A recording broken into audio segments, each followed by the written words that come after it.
wants to start the seminar, which we will be starting maybe in another 2 or 3 minutes. Right. I would like to introduce today's presenter, who is none other than Captain Dr. Nitin Agarwala, who is a serving naval officer. He has experienced various aspects of warship as a user, designer, inspector, maintainer, as a policymaker, as a teacher, and as a researcher. And gentlemen, he has authored over 80 articles, including papers, books, and 2 books he has entitled. One is Deep Seabed Mining in the Indian Ocean, Economic and Strategic Dimensions. And the second book is Rise of China as a World Leader in Commercial Shipbuilding. His research includes work on corrosion, shipbuilding, deep seabed natural resources, submarine cables, blue economy, artificial intelligence, climate change, and maritime technological issues, with their linkages to the international relations and public policy. And for today, his topic of the webinar will be Technological Imperatives for Emission Reduction to Address Decarbonizing in Shipping. Regarding the contents of the webinar, if you have any questions, please feel free to make use of chat box for dropping your queries. We will be definitely having a time slot for question and answers towards the end of the webinar. And if still we are not able to answer your queries, please feel free to email us on chandigarh@imare.in. The email address I have posted in the chat box also. We would love to hear from you. When the webinar is going on, we request all participants to mute their mics, which can be unmuted whenever required. For those of you just joining us, I welcome once again. Thank you very much.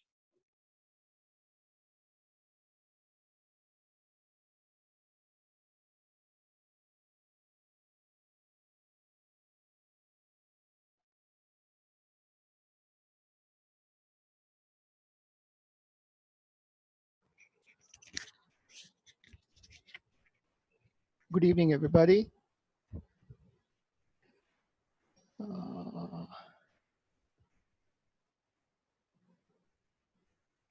Good evening. Is my screen visible to everybody, please? Yes, we can see that dark plume of smoke. Okay, sir. Good. A very good evening to you once again. The very thought process of, first and foremost, I think I should thank the Institute of Marine Engineers, Chandigarh Chapter, to give me an opportunity to speak to the chapter once again. I had the privilege of speaking last year in the month of January, and now I am with you again, though in a virtual sense. The whole idea of this particular topic with respect to the decarbonizing in shipping is basically from the thinking process that we are looking at an earth which is warming and which is heating quite extensively and very fast, and we are ending up in a situation which is called as a climate change. This basic understanding evolves from the thought process that the temperature, global average temperatures, have been increasing over the years. If we look at why they are increasing, how they are increasing, this is a broad kind of a complicated looking diagram. But what is of interest is towards the right hand side of the picture, which indicates what all gases are being generated and are being seen in the atmosphere. Now, this kind of a growth or this kind of a heating pattern is placing the temperature of the earth on a rise. And once we get to understand that, we have various emergent scenarios that are coming up our way. Studies have indicated that right now we are moving towards a planetary increase from close to about 0.5 degree to more, and if we continue the way we are doing, we will end up with close to about 4 to 5 degrees of temperature rise. You can imagine what it would be if we were to end up with that kind of a temperature. Even as of now, when we stand at close to about 0.4, 0.5 degrees of an Earth's temperature, we find it very hot, and at times the summer's heat is too excessive. We find so much of floods, so many of droughts which are happening, sea rise is happening, the Arctic melt is happening. All those will kind of increase if the Earth's temperature was to rise. And if we look at this particular specific region in detail, we find that if we were to have no uh, kind of climate policies, then we would end up with an increase of close to about 5 degrees increase. If we were to have some current policies which are there already in vogue, we may end up with about 3.2 degrees increase in temperature. If we were to increase our pledges, we need to come down, we may come down to about 2.5 to 2.8 degrees Celsius. But as a unit system, as a world system, we have agreed to come down to a value increase of close to about 2 degrees or 1.5 degrees, which is on the higher side, but then definitely we need to achieve if we have to ensure that the temperature of the Earth is maintained at a respectable value, which will not cause serious harm to mankind. This is all because if you remember the figure I showed you before, I showed you that carbon dioxide emissions are high. Now, if we were to look at just these carbon dioxide emissions, we find that they have been increasing over the time, and they have been increasing so excessively that we need to address them. This increase, if we were to break down in terms of sectors, we find that we have the basic contributions coming from the electricity and the heat production, and manufacturing, transportation, residential and other do contribute, but to some extent. Since we are looking at shipping as one of the sectors and of an area of concern to us, and we are trying to discuss that in particular, and if we were to expand the transportation, we find that shipping just contributes close to about 11% as far as this sector is concerned. And if we were to take overall what is the greenhouse gas emissions, it amounts to just 0.2% of the overall greenhouse gas emissions. But then why are we so worried about it? Yes, we are worried because every drop of contribution does make some sizable interest, so a sizable contribution to the overall emission control. And that is why the International Maritime Organization took upon itself to ensure that our shipping industry is also a green and a clean industry. And this is the trend that they have decided upon. The blue line indicates the business as usual emission, while the green line, the bottom line, indicates what we need to look at, how we are planning to reduce it. So overall, if we have a problem, we also understand that we also have a reason to believe that there is something which we can work upon. And that is mainly because of the fact that we realize that we have got vessels which have poor efficiency in the fuel consumption or the fuel burning itself. Our internal combustion engines are definitely known to be not very efficient in terms of their fuel consumption. Second is the usage of speed. As we change the speed, we end up consuming more fuel, and at times we tend to burn more unconsumed fuel, which goes into the atmosphere and causes the unrequired pollution to be there. And third, which is an important factor, is the kind of fuel that we use. Broadly, we use two types of fuels: heavy fuel oil and distillate fuels. If you look at the heavy fuel oils, they are very high in sulfur content and contribute primarily to SOx emission, while the distillate fuel contribute to maybe low in SOx emission, but are high in carbon dioxide and NOx emissions. To address these issues, two basic organizations which control shipping in some form or the other, one is the MARPOL, has looked at addressing the SOx and the NOx. They have MARPOL says that SOx will come down to close to about 4.5% in 2000 and about 0.5 by 2020. But again, we are far from these values to be achieved. The NOx for NOx control, they have created emission control areas wherein there is a strict compliance or a strict control of the emissions which are regulated, and these emissions are very stringent in these areas, and they have to be maintained by the ship operator. When you look at the IMO through their Marine Environmental Protection Committee has proposed a lot of measures. We will discuss these proposals. As far as the short-term measures of these proposals are there, they are looking at adopting, promoting, and collecting data. Adopt what? Energy efficient design index for new ships, such that we are able to have more efficient and more energy efficient designs ships in the end of it, and the ship energy efficiency management plan for ships which are already operational or which are already in service. And on the other side of the part of it, promotion, they are aiming to look at technical cooperation, transfer of technology, and improvement of energy efficiency in ships, such that whatever old ships we have, we can kind of improve their performance such that we are able to get better efficiencies and reduced carbon emissions. At the end of it, all in all, collect whatever data you can from this entire exercise in the short term, which is limited to about 2023, and then look at fine-tuning the strategy such that you are able to build upon the medium and the long-term strategy, which are supposed to be extended to 2030, and from 2030 to 2050, by when the IMO is looking at bringing the shipping industry to zero emission condition. These are all aimed at implementing market-based mechanisms to incentivize emission reductions such that we are able to maintain and achieve the required values.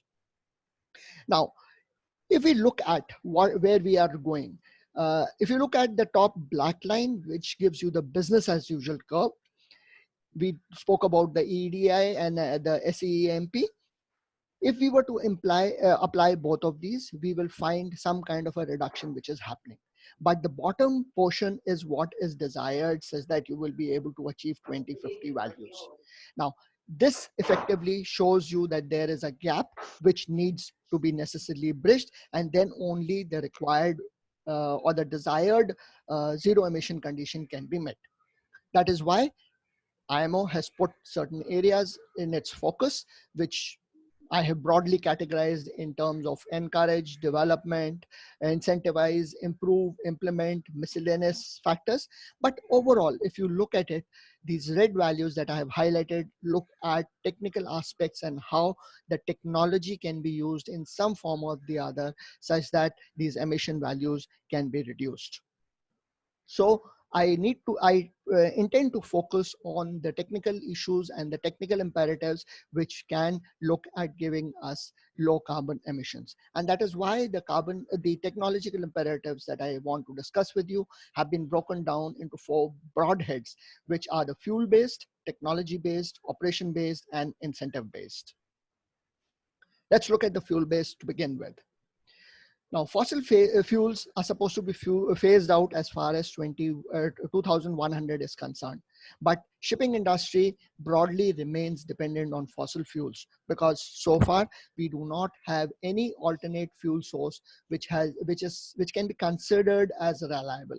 It is not that we have not tried any alternate fuels. We have tried numerous ones of them. I'll just elaborate them. The first one being the LNG. It's a very attractive option. It produces low carbon emissions, and it can give up to, it reduces close to about 20% than what is produced by the distillate fuels, has zero sulfur content. But the issues are primarily that one needs to face is with respect to bunkering, with respect to storage and handling when compared to the traditional marine fuels.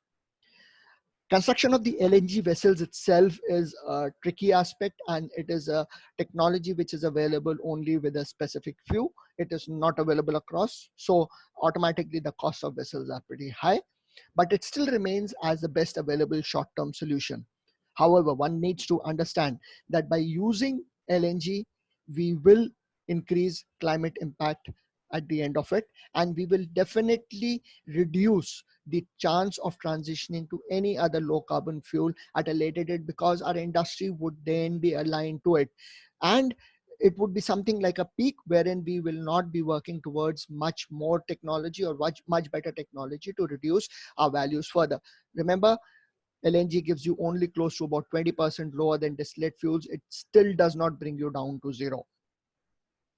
Second fuel tried out is biofuels. All of us being marine engineers or associated with the maritime industry are aware of it. Two broad biofuels which have been used are the heavy vegetable oil and the biodiesel. Barriers with respect to its usage are basically environmental, economic, or technical, and there has been considerate public debate whether we should use them or we should not use them. Renewable energy is yet another one which is spoken of a lot, whether it is on land or whether it is in the sea. However, one needs to understand that the kind of power which can be generated from the known technology of renewable energy is not sufficient, not practical enough, not strong enough to power our main engines which are used to power our huge ships as on date. Another option, fuel cells. Again, another developing area wherein batteries and kind of captive power has been talked of and spoken of and looked at extensively. But there is a certain amount of limitation in the current capacity and the capability of these fuel cells as of now, and we need to develop it further. Nuclear propulsion has been an area of interest, and it shows that it can give you 100% decarbonization. But we all know nuclear propulsion has its issues in terms of safety, security, and support infrastructure costs, and definitely the negative side of usage of nuclear energy in terms of harmful methods, which are a concern as far as the world community is concerned. Methanol also has been tried. It can give you a CO2 emission reduction by close to about 50%, but storage and handling is an issue, and limited production is one of the major issues which does not allow its greater usage. Similarly, hydrogen, it again needs to be produced. It is not freely available. It does give you zero carbon emission, but then it needs to be produced. But this production requires energy. Unfortunately, that energy is not CO2 free, so effectively it is not a viable and a really workable solution as far as addressing the entire carbon emission of the earth itself is concerned. Ammonia is yet another method. Again, it also faces the same problem as hydrogen, because that also needs to be manufactured, and that manufacturing, you need some kind of an energy system, which is again not a cheap methodology as of now, and toxicity is also another problem. When we look at technology based options, we look at wind power. If you remember, and if we all look back into our history, wind power was the main system of our propulsion in our earlier vessels. But then vessels have become technologically very intensive. A lot of a lot of equipment has been added on which require more and more power. So this wind power which is available, which could be used, which was being used only for the transit of the vessel from point A to point B, now needs to be used for something more in terms of navigation, in terms of equipments which are being used for support and systems for control, for your equipment handling, etc., etc. But that wind power, we are not being able to trap into a form which can be utilized in total. And that is why, though numerous ways have been tried as shown on the screen, they have still not been successful, and they have not been able to give the required power. The basic studies, yes, have been completed, but advanced studies with respect to their various operating conditions and their required cost effectiveness still remain to be done. And I don't know, I really don't know, or rather I have not found any literature which says that something seriously is being done on it. Solar power, another very interesting and promising area. Technology is definitely moving in that direction. A lot of effort has been put in. Carbon dioxide reduction has been observed, and it has been found to be reduced by close to about 12%. And if you were to look at hybrid systems, you can come down to close to about 40%. But the problem is that these panels are all kind of created for the non-corrosive environment, and we are still to struggle and find out methods, ways and means wherein it can be looked at to address marine environment.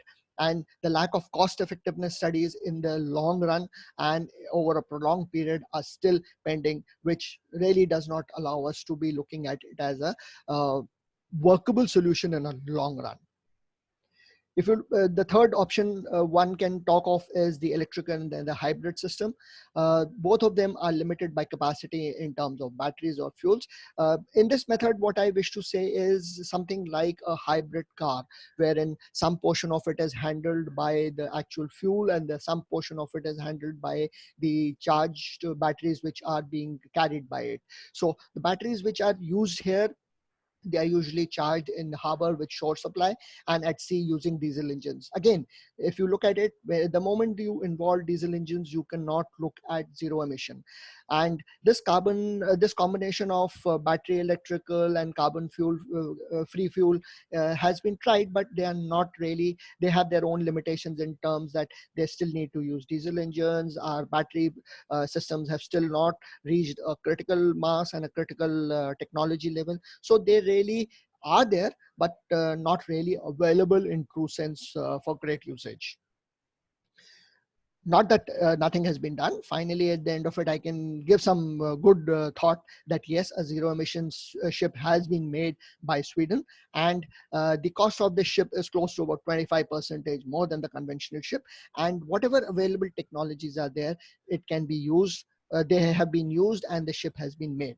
But one needs to understand that it is a mix of a number of technologies. It is not one single technology.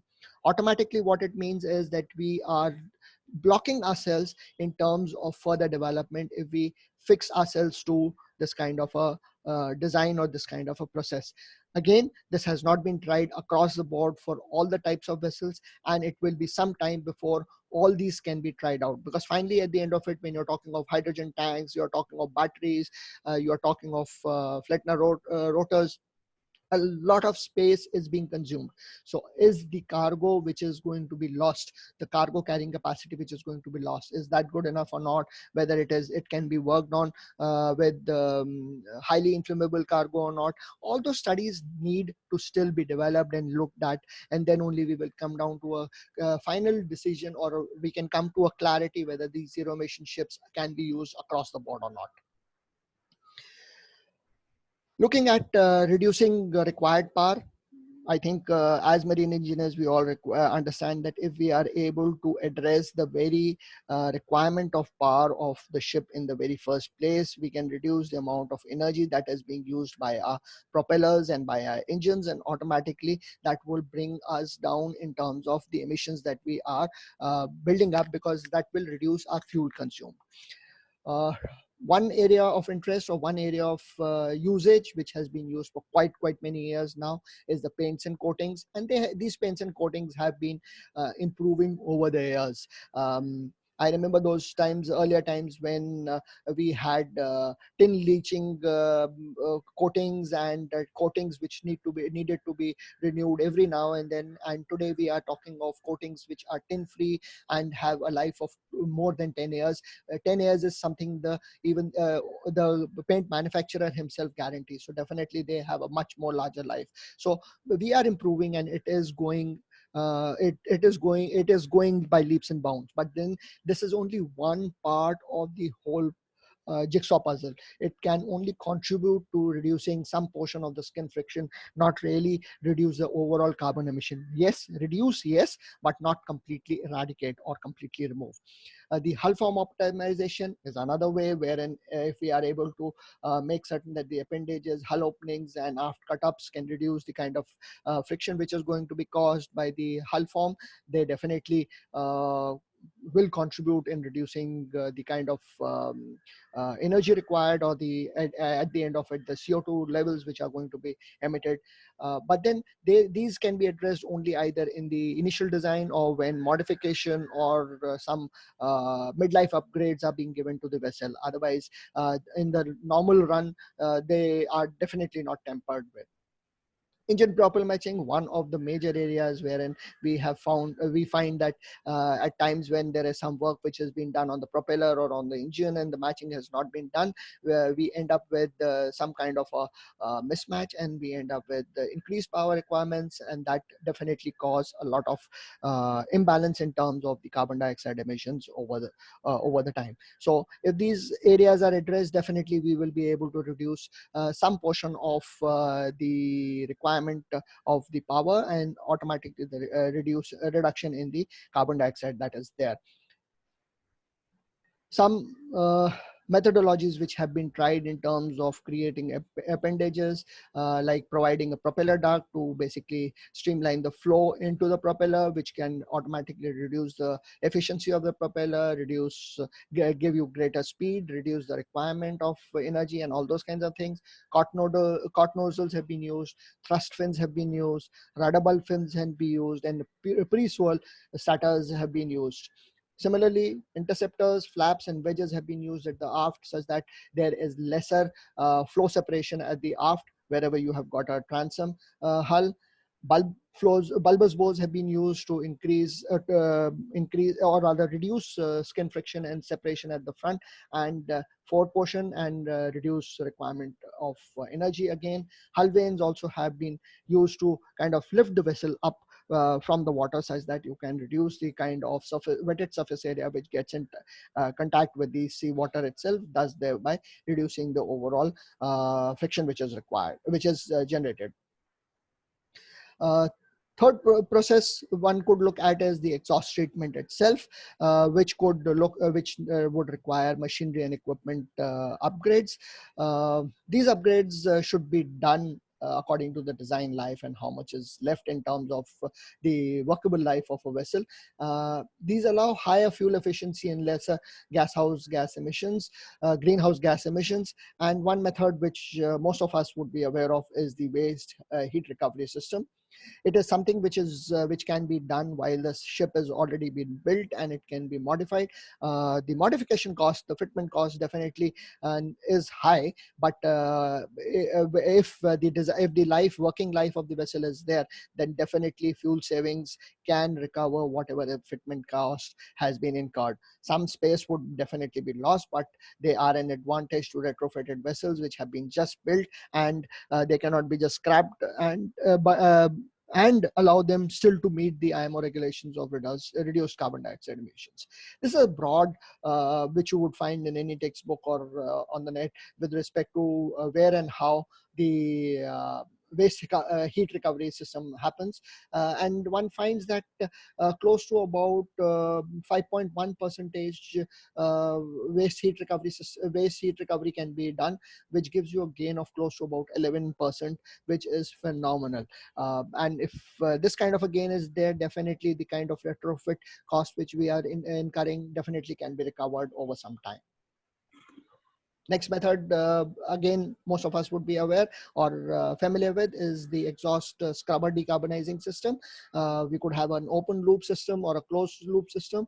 Both of them are widely used in ships, and they do help in reducing the kind of emissions and the kind of loose particle emissions or fine particle emissions which are there in the atmosphere, thereby reducing the kind of emission rates which are there. One developing field is the Maritime 4.0 or the autonomous ships, which allow greater automation as far as the vessels are concerned. And when we talk of automation, we allow the automation in such a manner that it will allow the automation to monitor the health of the vessel, establish and communicate to make decisions as to what speeds we should be doing, when we should be entering harbor, what maintenance routines are required, and it will help overall the efficient navigation at sea and both in harbor.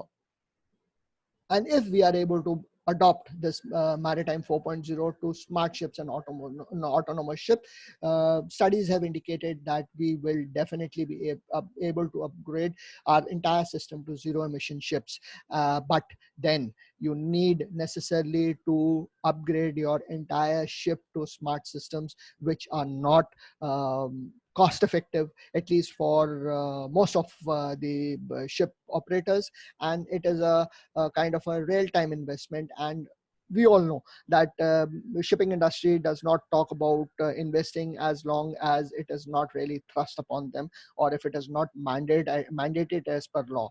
If it is mandated, definitely it will put and it will be in position. But if it is not mandated, if it is not put in position, definitely there is a lot of hold up, I will say, in terms of having to get that technology into place. And that is where we are with respect to Maritime 4.0. Right now, we do not have regulations, rules and regulations that enforce or that force the ship owners to really use it in true sense or in complete sense. And that is why the delivery or the usage of these systems is very limited. Operation based. We discussed at the beginning that if we were to address the speed of the ship, definitely we will be able to do a lot of good as far as the carbon emission is concerned. And that is why IMO has also considered this as one of the possible ways ahead to see that reducing ship speed can reduce the emissions for at least in the short term.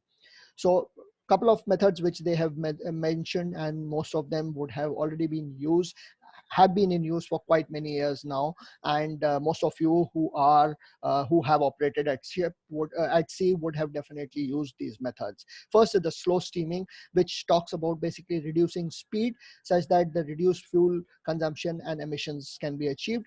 The benefit will vary from platform type and the route taken, and it close to about 10% reduction in speed can provide close to about 19% of emission reduction.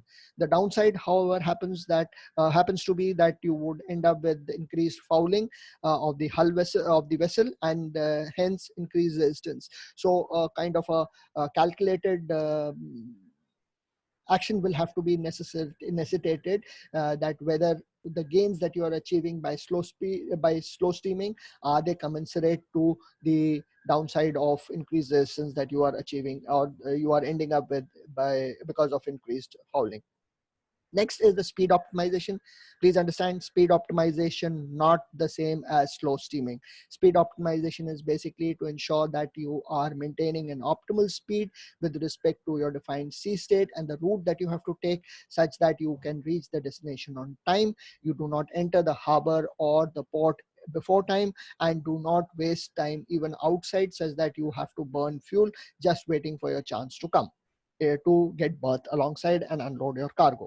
So speed optimization effectively ensures that you are able to meet the required objective of the ship, the physical safety of the ship and its cargo while you're transiting from point A to point B, and you have an optimized fuel consumption. Trim and draft optimization is another method wherein if you do a well calculated trim and draft calculation, you would end up with reduced resistance. And if you have reduced resistance, needless to say that you will end up with reduced fuel consumption, which can be as high as about 0.5 to 3% at times.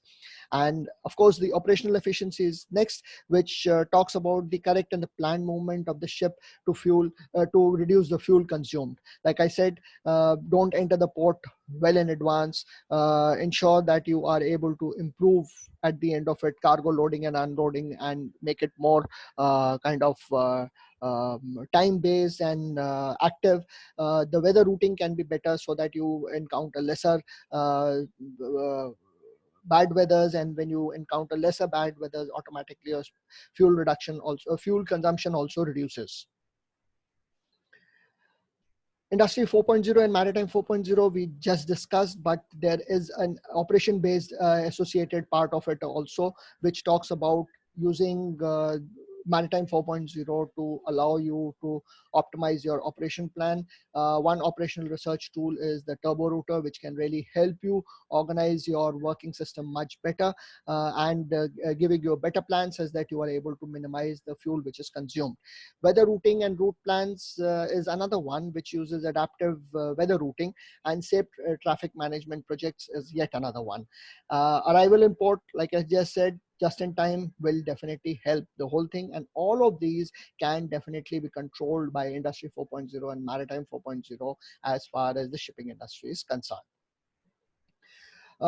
Ship maintenance is yet one of the basics and the most important one. we all kind of get associated and get introduced to ship maintenance, and needless to say that it plays a very, very important role as far as the maintenance of the vessel, number one, and definitely in terms of the fuel which is consumed. First one being the hull cleaning, which can give you hull efficiencies to close to about 9%, as we have all seen. Propeller polishing is another one. Both of them are good, but they have a basic problem that you need to be berthed alongside to do this. That means downtime. Downtime, something which is not acceptable as far as the owner is concerned.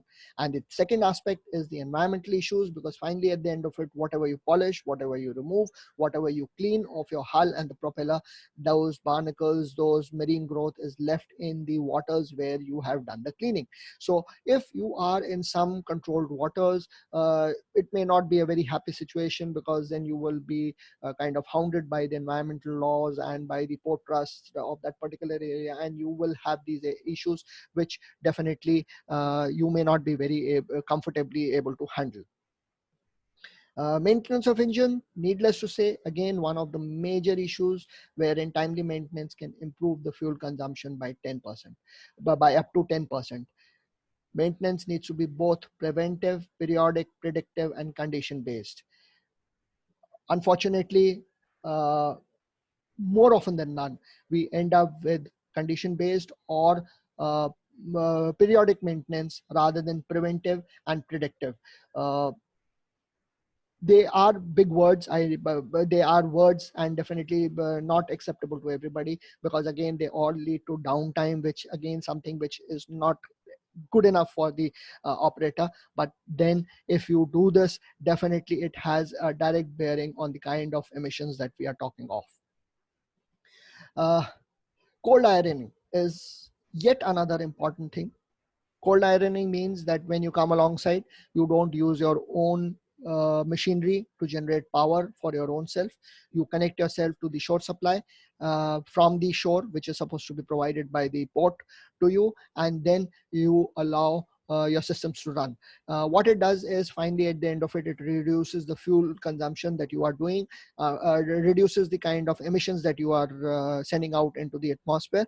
But the flip side is that the shore supply itself should be from renewable energy or from non-carbon dioxide methods. It should not happen that the shore supply that you're getting is from coal-fired plants, and at the end of it, there are no great gains with respect to it.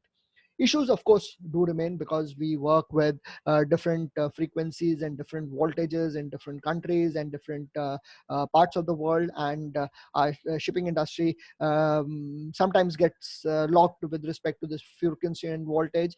And even in the Navy, when we see we have different ships coming from different blocks of the world, and they use different frequencies and voltages, and at times you have to really cater for which jetty has got that kind of a shore supply, which berth has got that kind of a shore supply before they can be berthed at that point. So that issue does remain, but then that can be looked at if there is a universal mandate which is put into place. Availability of facility on shore, like I mentioned, is definitely, but the shore supply should be something which is more of a green energy based system. And the manpower for connecting and passing the shore cables is one bigger issue. Even on board your ship, you need that kind of a system to be able to connect and disconnect when you're entering and when you berth alongside and leaving harbor. So these issues are definitely there. So what are the incentive based areas which we can look at, which have used over the years to help improve or reduce carbonization? Some options have been used. Like I said, most of these options which have been discussed so far, they are not very economical and not very cost effective as far as the owner is concerned. That is why these incentives have been tried out. The first one being the Poseidon principle, wherein the bank financing, wherever the bank financing is associated, loans to owners can only be made available who comply with emission regulation. This forces the owners to scrap inefficient vessels and order new vessels, and they also force governments needs to think in terms of emission reduction seriously. And bank financing definitely does play a very important role, because most of our charter vessels are not really owned, they are more on the bank financing, and definitely they have a great importance as far as the owner's liability is concerned, and that's kind of a incentive as far as the owner is concerned. Another area of incentive which has been tried out is the reduced taxation. Singapore uses the Maritime Singapore Green Initiative, which allows the ships in port to enjoy as high as 15% reduction in port dues if they were to comply with green technology and reduce emissions. And if they continue to comply it for the entire stay in their port, then definitely they get up to close to about 25% reduction in the taxation which they give. Green fund is another one which has been tried, wherein a fund has been created in terms of form of carbon credits. Each flag state required to show some reduction. If the target is not met, deficiencies have to be made good by transfers of those carbon credits from other flag states. And this will effectively force governments to looking at emission reduction seriously, because finally at the end of it, it is going to hit their kitty of carbon credits at the end of it. Having discussed whatever are the technological imperatives, we need to look at where we have gone or reached so far, what is the progress which has been made. If you look at the propulsion and the hull improvements, there's a list of it which has been mentioned in front of you: air cavity lubrication, hull cleaning, hull coating, hull form optimization, hull retrofitting, and what is the state of them. You will find that most of them are mostly mature and are available in terms of usage on board the vessels itself. Look at energy recovery, which we have already discussed. Most of them are not mature. We discussed during our in our earlier discussion. Energy consumers, when we talk of handling systems and energy efficient lighting systems, some of them are mature, some of them are immature, but mostly yes, they can be utilized. The technical solutions for optimizing operations could be in terms of autopilots, combination optimizations, efficient DP operations, speed management, etc. Most of them are again close to mature and can be utilized with whatever technology we have. So at the end of it, we come to what is the way ahead which we can look at as far as the shipping industry in terms of reducing the carbon dioxide emission. We have seen a number of solutions exist, and we have seen that the response needs to be multifaceted. It is not simply that you can apply one particular system. Different systems have to be applied, and numerous systems have to be applied, right from looking at hull appendages, looking at reduction of resistance, looking at autopilots, and looking at systems, looking at how you operate, looking at fuels used, and all those kinds of things. And hence, a lot of work has to be done. Large GHG reduction requires strong policies, need to differentiate between strong and short and long-term approaches, and strong financial incentives at the end of it. Multiple options need to be encouraged for results if we have to get the final results we are looking at. And the decarbonizing possible with existing technology and fuel is existing, but operating philosophies need to be modified. It is not alone that technology can be fitted and we can expect to get the end result without really working on our systems and our policies. Could be as simple as entering and leaving harbor if we are not very careful and we are not keeping the time limitations in our mind, and then all the things that we can give them in terms of technology may not be effectively of meaning. And maintenance underwater cleaning can provide a huge fuel saving and emission reduction, reduced emission, but then issues of environment and alongside tying up and loss of time is something which we need to look at. Unfortunately, pollution is not really taken seriously by individuals or by policymakers. When I talk of individuals, it includes both you and I. Sometimes we are serious, most of the times we are not. And the same thing when you take in a larger perspective, policymakers, whether it is one government or the other, definitely there is a certain or a great shortfall. And that is why even though we have agreed upon Paris Agreement way back in 2015, we are far from achieving our goals of keeping the heating of the earth to about 1.5 to 2 degrees Celsius. That's mainly because our policymakers are not very serious. Our main concern are looking after our own country and our people, which is definitely required. But then we need to look at that, what are you going to do with the country and the people if the world itself does not exist? So that kind of a seriousness is definitely required. And if that seriousness is required, then strict regulations and implementation mechanisms would be required to give you the desired results, and they need to be put into place by the policymakers. Unfortunately, we are all people who work more on push rather than by own discipline. I would not say that it is only limited to the third world countries. It is even in the developed countries, wherein the guy works, or the person, yes, he's more disciplined to a great extent, but then definitely if he were also to be left free, possibly he would also he or she would definitely falter and default in terms of these issues of pollution. And like I mentioned, the NDCs have still not been met, and they're not likely to be met till 2030. That is the timeline which has been given for the land portion of or the terrestrial portion of the earth. We are not talking about the maritime portion. We are talking just the terrestrial is 2030. For the maritime, it is about 2050. This displays the seriousness towards climate change and the reductions that we are achieving. Till there is a unilateral acceptance for emission reductions, these technology imperatives have little meaning. We may give the technology, we may develop the technology, but if there is no unilateral acceptance that we need to reduce and we need to make a serious impetus towards it, this all will have little meaning. We can just talk, we can do only shop talk, we can only make presentations, we can only print articles, we can print in whatever media we may talk of, but at the end of it, it will give you no great result. So in conclusion, I would only say that various technological options available for reducing the greenhouse gas emissions and decarbonizing the shipping industries have been discussed in this presentation that I've made. In the long run, the only true form of zero emission known to us so far is electricity.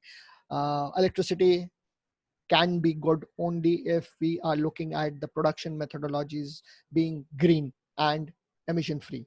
But then till that doesn't happen, definitely that also does not become zero emission energy.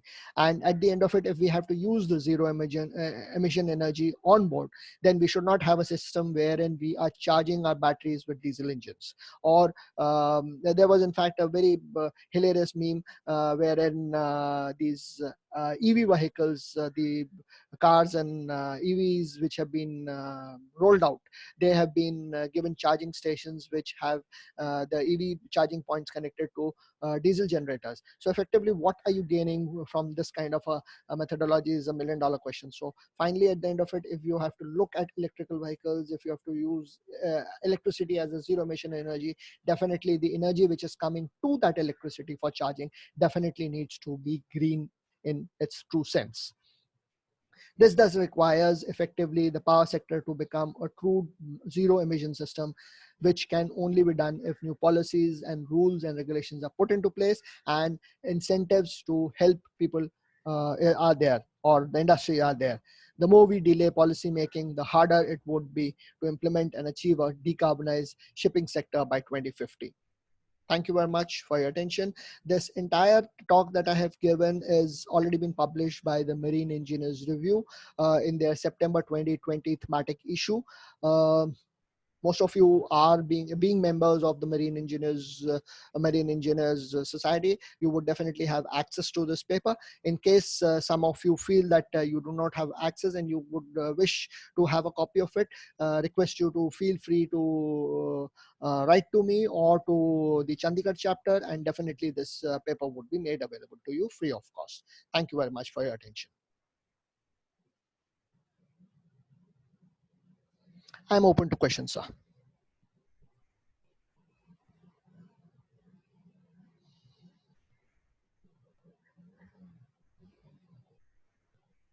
I see a request for email a copy of presentation and put it out in chat box as an attachment.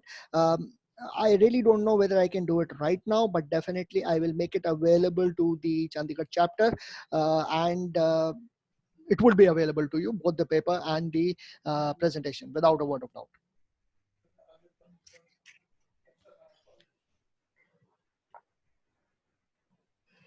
Any questions, sir? I will request the concerned individual to unmute and ask a question if in case there is any. Thank you.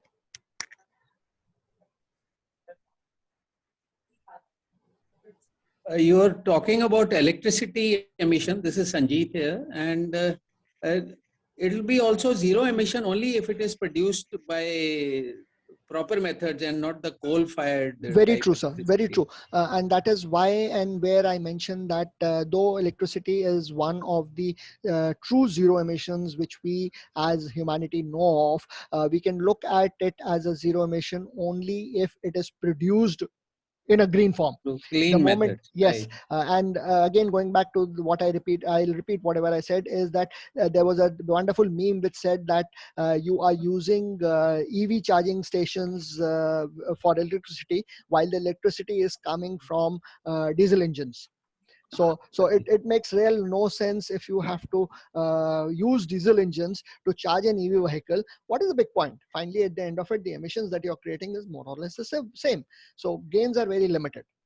Right, sir. Right. Thank you. So.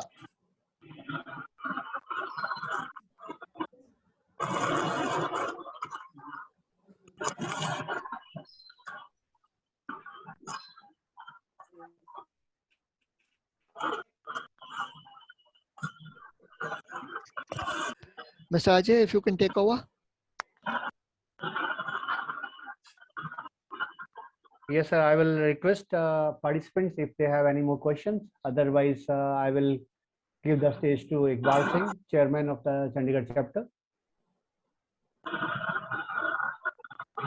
Good evening, everybody.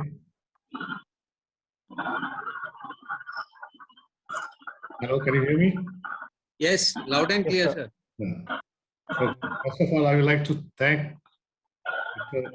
Nitin for his excellent presentation and very useful in the present scenario, because of main topic nowadays is pollution and pollution. It can be of any energy, and we are talking about that carbon dioxide of CO2 emissions and all. And it is a very useful lecture given by him.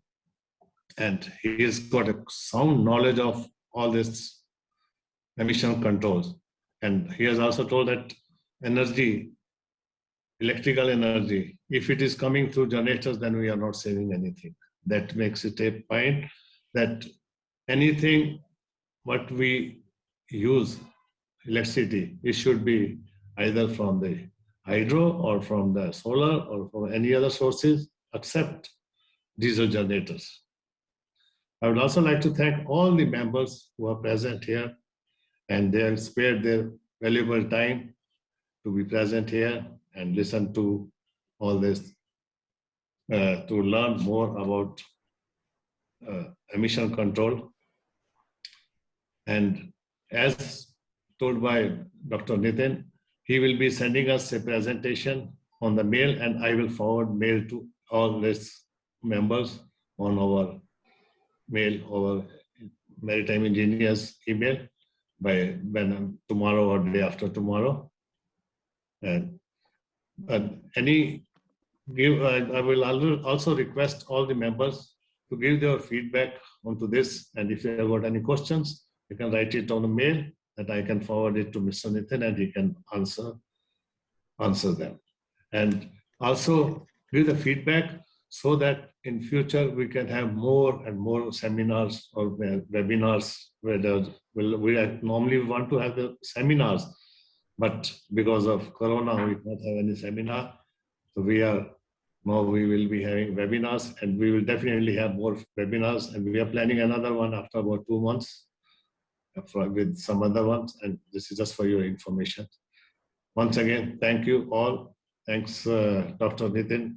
Thanks for highlighting us on the emission control. Thank you, sir. Thanks to everybody.